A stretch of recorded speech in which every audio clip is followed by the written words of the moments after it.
Salam kekasih Tuhan, bertemu kembali dengan saya pada pembacaan firman.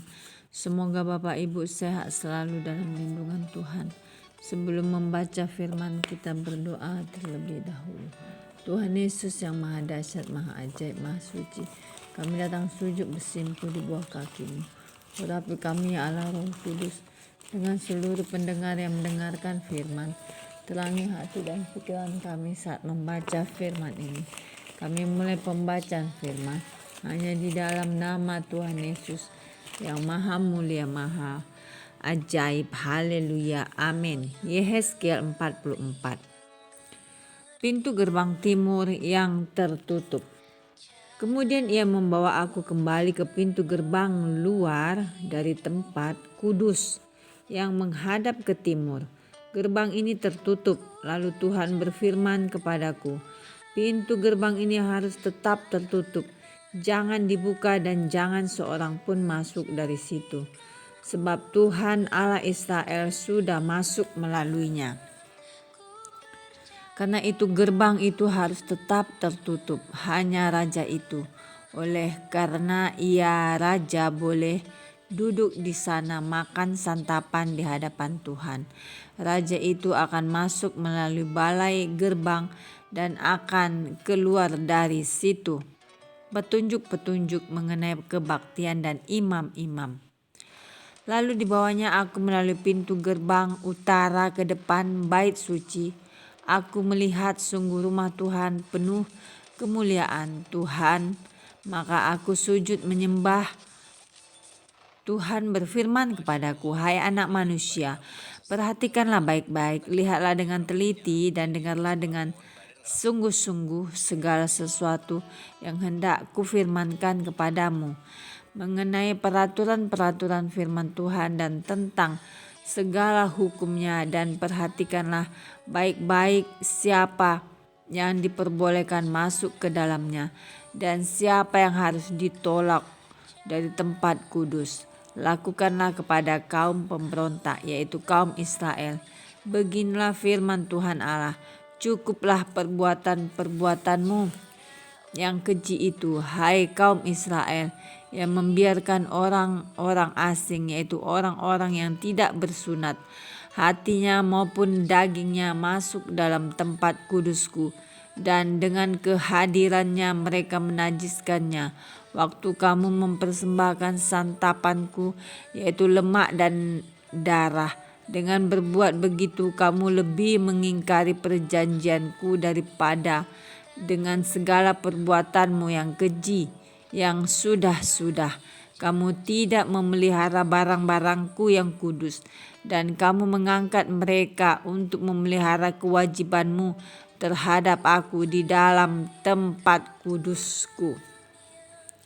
Oleh sebab itu beginilah firman Tuhan Allah, tidak seorang pun dari orang-orang asing yang hatinya dan dagingnya tidak bersunat boleh masuk dalam tempat kudusku. Ya, setiap orang asing yang ada di tengah-tengah orang Israel, tetapi orang-orang Lewi yang menjauh daripadaku waktu Israel sesat daripadaku dengan mengikuti berhala-berhala mereka, akan menanggung hukumannya di dalam tempat kudusku. Merekalah yang mendapat tugas penjagaan di pintu-pintu gerbang bait suci dan tugas pelayanan di dalam bait suci. Merekalah yang menyembelih korban bakaran dan korban sembelihan bagi bangsa itu dan bertugas bagi bangsa itu untuk melayaninya. Oleh karena mereka telah melayani bangsa itu di hadapan berhala-berhala mereka, dan mereka bagi kaum Israel telah menjadi batu sandungan yang menjatuhkannya ke dalam kesalahan. Oleh karena itu aku bersumpah mengenai mereka. Demikianlah firman Tuhan Allah, bahwa mereka akan menanggung hukumannya sendiri. Mereka tidak akan mendekati aku untuk melaksanakan tugas imam di hadapanku, ataupun mendekati segala barangku yang kudus atau persembahan-persembahan maha kudus. Mereka akan menanggung nodanya yang timbul karena perbuatan-perbuatan mereka yang keji. Aku menetapkan mereka untuk bertugas di bait suci dan melakukan segala pelayanan yang berhubungan dengan itu dan melakukan segala sesuatu yang perlu di situ.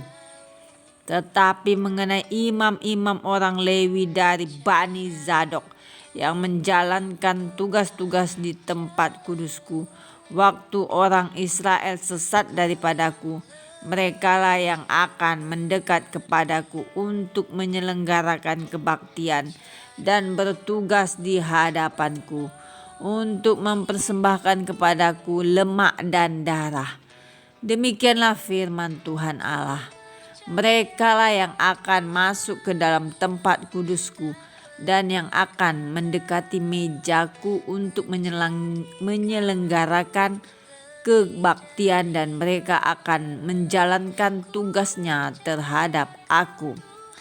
Maka kalau mereka hendak masuk dari pintu-pintu gerbang pelataran dalam, mereka harus mengenakan pakaian lenan.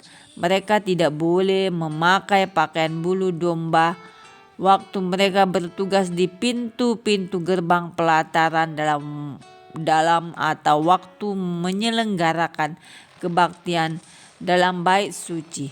Mereka harus memakai destar lenan dan memakai celana lenan, tetapi jangan memakai ikat pinggang yang menimbulkan keringat.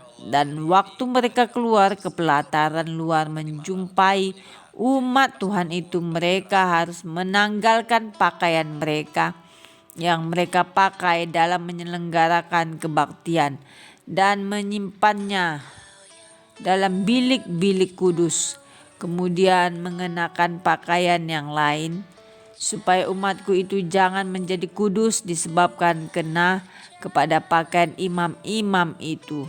Rambut mereka tidak boleh dicukur atau dibiarkan tumbuh panjang, melainkan harus dipotong pendek.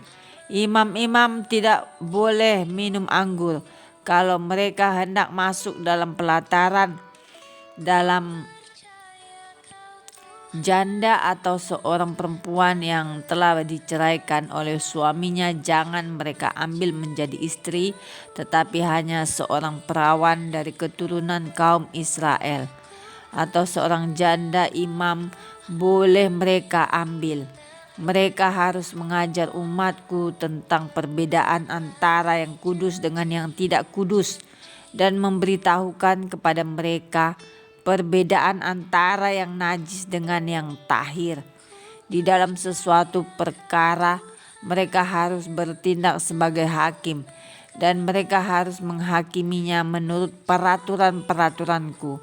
Mereka harus berpegang pada hukum-hukumku dan ketetapan-ketetapanku pada hari-hari rayaku dan menguduskan hari-hari sabatku. Mereka tidak boleh melihat orang mati, oleh karena dengan demikian mereka menjadi najis. Hanya dengan mayat bapaknya atau ibunya, anaknya lelaki atau perempuan, kakak adiknya lelaki, kakak adiknya perempuan yang belum kawin, mereka boleh menajiskan dirinya. Sesudah pentahirannya ia harus menghitung 7 hari, dan pada hari ia masuk lagi ke tempat kudus, ke pelataran dalam untuk menyelenggarakan kebaktian di tempat kudus. Ia harus mempersembahkan korban penghapus dosanya. Demikianlah firman Tuhan Allah. Mereka tidak mendapat bagian milik pusaka, sebab akulah milik pusakanya. Dan janganlah berikan kepada mereka tanah milik di Israel, sebab akulah milik mereka. Persembahan korban penghapus dosa dan korban penebus salah, merekalah yang harus memakannya. Dan segala yang dikhususkan di tanah Israel adalah bagian mereka. Dan yang terbaik dari buah sulung apapun dan segala persembahan khusus dari apapun dari segala persembahan khususmu adalah bagian imam-imam. Juga yang terbaik dari tepung jelaimu harus kamu berikan kepada imam, supaya rumah-rumahmu mendapat berkat. segala burung atau binatang yang sudah mati atau yang menjadi sisa mangsa binatang buas janganlah dimakan oleh imam-imam. Amin. Terima kasih Bapak yang Maha Dahsyat, Maha Ajaib. Kami sudah memperdengarkan dan mendengarkan firman hari ini. Berkati para pendengar channel YouTube ini. Berikan kesehatan, rezeki, kekuatan iman yang baru dalam menjalani kehidupan hari ini. Kuasa darah Yesus membungkus kami untuk terus maju, membaca, merenungkan, serta melakukan firman-Mu. Terima kasih Tuhan Immanuel El Shaddai, Allah yang kami puja, kami sanjung, kami cinta selamanya hanya Engkau Yesus Tuhan, kekasih jiwa kami. Pegang tangan kami erat-erat ya Allah Roh Kudus. Jangan pernah lepaskan kami, bawa kami naik terbang tinggi bagai burung Raja Wali. Kami percaya Tuhan, makin lama kami menghadap Sion makin kuat. Urapi setiap kami Tuhan yang imannya lemah, Engkau bangkitkan kembali ya Roh Kudus, sehingga iman setiap kami menyala-nyala kembali mengiring Engkau.